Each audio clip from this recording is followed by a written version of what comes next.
Welcome, children of the Most High, Yeshua, Jesus Christ. People really overcompensate when you come around. And it's something that you may have wondered, like, why don't they just chill, just be themselves? But the thing of it is, by you being who you are, by you showing up in the world, you're putting forth the best effort for the most part. And so this is something that people mirror, they pick up on. And it could be something where it could make you kind of want to shy away from people. Trust me, I know. But the Most High wants you to understand that this is you being a lighthouse.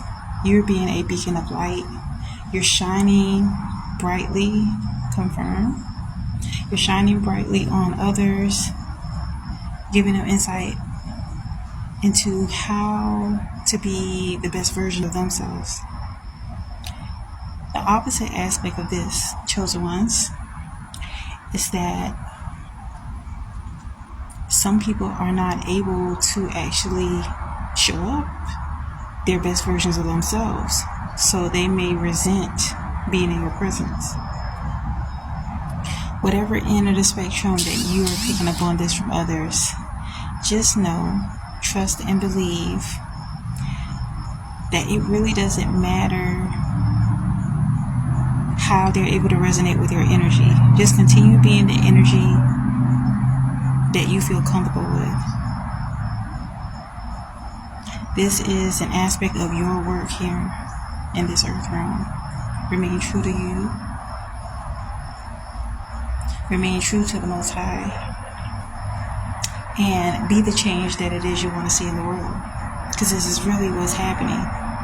This is why you're put into certain places. You may wonder, like, why did I move to this place? Or why did I go to this place? When you're trusting your intuition, you're trusting that magical path. You're receiving the calls from God, from the universe. And before someone gets spooked when I say universe, it is God's universe. When you're answering that call, things are working and aligning for you. And others are responding because of it. You are the change maker.